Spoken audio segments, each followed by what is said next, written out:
I really want to know what you think about leadership. Is it something that comes from the heart when it comes to decision making as a leader, or is it something that that you have to take, you have to think through your mind as well? First, it's your nature instinct. There must have something that is different. Second is you need training. You should be trained through all the tough experience, but still positive. Tadi itu merupakan pidato dari pebisnis berbangsa Tionghoa yang bernama Jack Ma. Dia merupakan pendiri sekaligus CEO dari Alibaba Group yang merupakan e-commerce terbesar di Cina. Dia juga merupakan warga Cina pertama yang masuk ke majalah Forbes sebagai billionaire di dunia.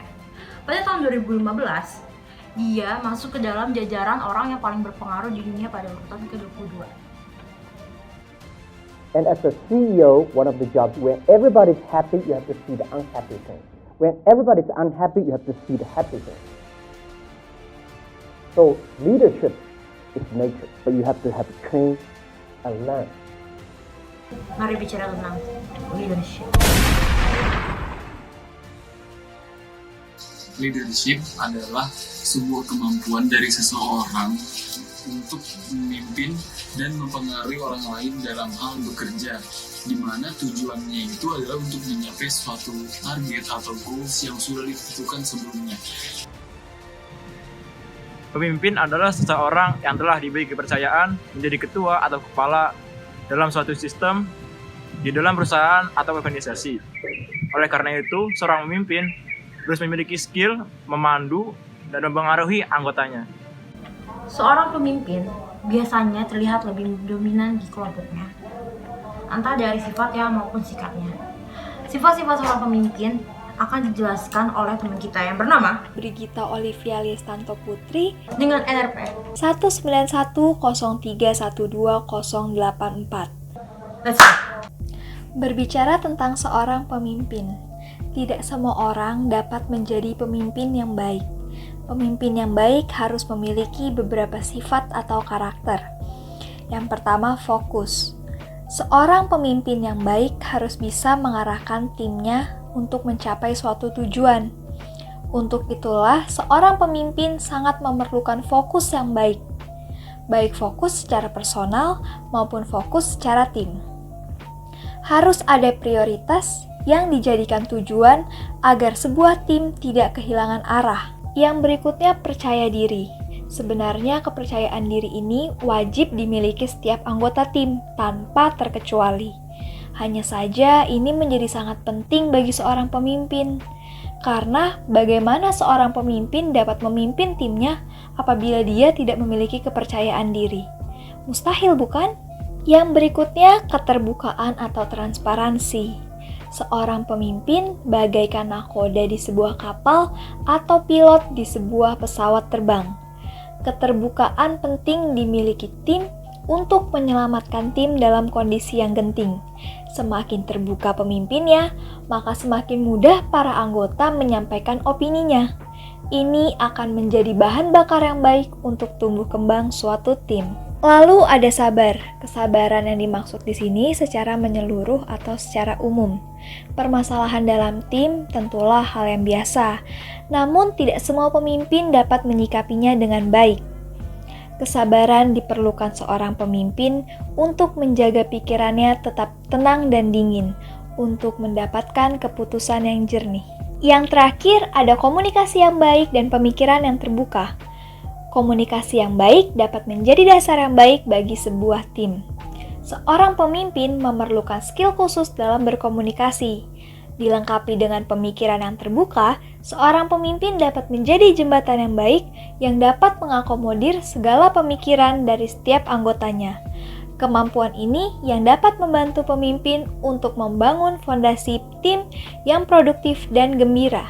CEO Shark Branding Damon John dalam suatu artikel menyebutkan, seorang pemimpin harus tetap berpikiran terbuka dan menjadi fleksibel, menyesuaikan jika diperlukan.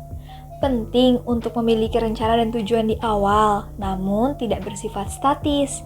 Itulah yang membedakan pemimpin yang baik. Pemimpin yang baik harus bisa beradaptasi. Terdapat berbagai gaya kepemimpinan. Yang sekarang kita akan bahas adalah yang pertama, kepemimpinan autokratis.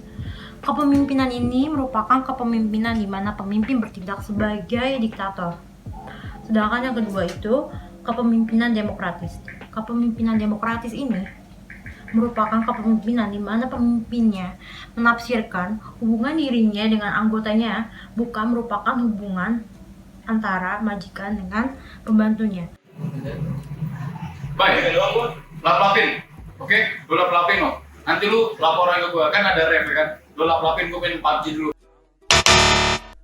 Melainkan seperti hubungan antara saudara tua dengan rekan kerjanya. Nih, baik. Lu ngelapin ini, ya kan? Nih, gua udah atas-atas tuh. Nanti lu lapin ini, ya. Bareng-bareng kita ngelapin, oke? Seorang diktator tidak peduli jika anggotanya mengalami kesulitan ketika dia lagi bekerja. Yang dia pedulikan adalah bagaimana ia harus mencapai goalsnya dia, bagaimanapun caranya. Maaf Pak, ini saya udah benerin listriknya, tapi kok nggak bisa-bisa ya Pak? Lah, kok nggak bisa? Pokoknya hari ini harus jadi. Baik Pak, siap. Seorang pemimpin di setiap tindakan maupun usahanya, dia selalu mempertimbangkan kesanggupan dari anggota-anggotanya. Kamu baca dulu petunjuknya. Kalau masih bingung, nanti saya kirim teknisi lain buat bantu kamu. Seorang diktator tidak suka mengikuti rapat, meeting, apalagi musyawarah. Karena dia tidak menyukai adanya perbedaan dan lebih suka untuk memaksakan kehendaknya. Pak, ini hasil rapat kami Pak tadi. Sepertinya tidak sesuai dengan rencana Bapak. Loh, apa ini? Kalau bisa kayak gini dong, harus sesuai rencana saya. Baik Pak. Sedangkan seorang pemimpin suka dengan mendengarkan saran atau pendapat dari anggotanya dan juga suka untuk terlibat dalam rapat maupun musyawarah. Pak, ini hasil rapat kami tadi Pak. Sepertinya tidak sesuai dengan rencana Bapak. Oh ya sudah, nggak apa-apa. Nanti saya pertimbangin lagi ya. Terima kasih. Baik Pak. Now, there's only one person that can prevent you from being the best that you can be. That person is you. You're the only one who can revolutionize your life. You're the only one who can influence your happiness and your success. Your life doesn't change when your boss changes, when your career changes. Your life changes when you change. When you get beyond your limiting beliefs. When you realize that you're the only one who's responsible for your life. Allow yourself to be the best that you can be. The world needs great leaders, now more than ever. And I believe in you. It's time for you to believe in yourselves. Setiap manusia memiliki rasa kepemimpinan di dalam dirinya sendiri. Rasa kepemimpinan itu harus dilatih dan diasah guna untuk menjadi pemimpin di tempat yang lebih besar.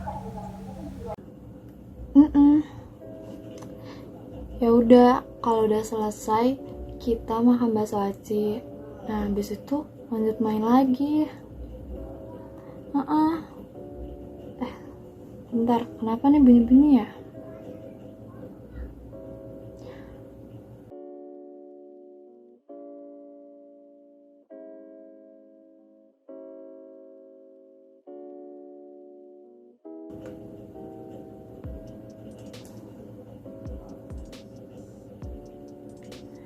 Halo? Sif, sorry banget ya. Besok nggak jadi dulu deh, soalnya gue harus ngerjain rekapan data. Perlu banget buat besok, soalnya ini urgent banget. Iya, next time ya. Iya. Yaudah, bye. Dalam menjalankan hidup, kita menghabiskan waktu untuk memimpin diri kita sendiri. Untuk itu, kita perlu beberapa hal. Pertama, menyadari hal-hal penting dalam hidup kita. Itu akan menjadikan kita paham dengan skala prioritas. Yang kedua adalah sadar bahwa nasib kita adalah pilihan kita sendiri. Nah, Berarti kita perlu banget dong rasa tanggung jawab untuk hal yang sebesar itu. Di sini, kepemimpinan diri hadir untuk menumbuhkan rasa tanggung jawab itu. Dalam hidup ini, kita yang mengatur, menentukan, serta memutuskan apa saja yang ingin kita lakukan. Salah satu untuk melatih sikap pemimpin adalah dengan hal-hal kecil, seperti di video berikut ini.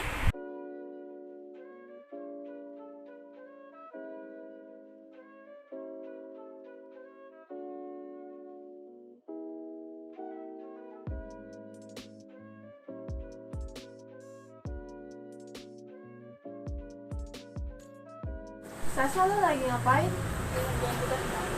Itu tugas kelompok apa tugas sendiri? Tugas kelompok. Kalau saran Uli sih ya, Sa, kalau misalkan itu tugas kelompok, mendingan lo bikin dulu, lo buat dulu kerangkanya itu kayak mana. Karena kan setiap orang punya pendapat, terus juga punya pemikiran sendiri kan. Kalau misalkan lo ngerjain dulu, terus baru ngasih ke kelompok lo, belum tentu teman-teman lo bakalan setuju. Daripada ngerjain 2 kali, mendingan kita rembukin dulu, terus baru deh dapat kerangkanya kayak apa, terus tugas yang dibuat kayak mana. Kalau kata Uli sih kayak gitu sih, Bu. Oh gitu. Kasih Mbak Wi. Oke.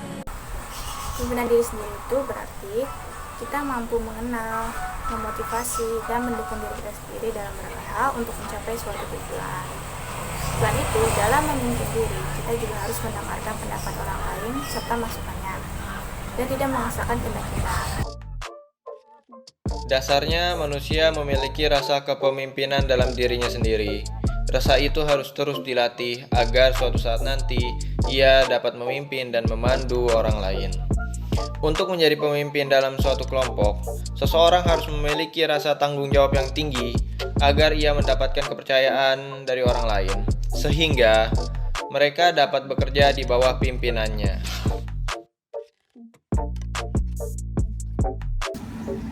Emang harus buat ya?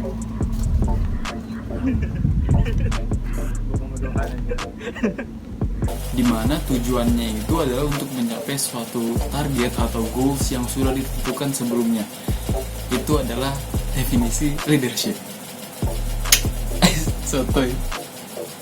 Pemimpinan diri itu sendiri berarti mampu mengenal, motivasi, dan mendukung diri sendiri. Dalam hidup, dalam Yang mengatur, memutuskan, serta menentukan apa saja kita ingin lakukan adalah diri kita sendiri. Kita lupa. Pak, ini hasil rapat kami tadi, Pak. Sepertinya tidak sesuai dengan rencana Bapak. Apa nih? Ini HP, Pak. Mana? Belum, ya Allah. Sekian dari kelompok 6. Terima kasih. Tangan tuh, Bapak tepuk tangan. Sekian dari kelompok 6. Terima kasih. Gue nggak bisa ngeliat.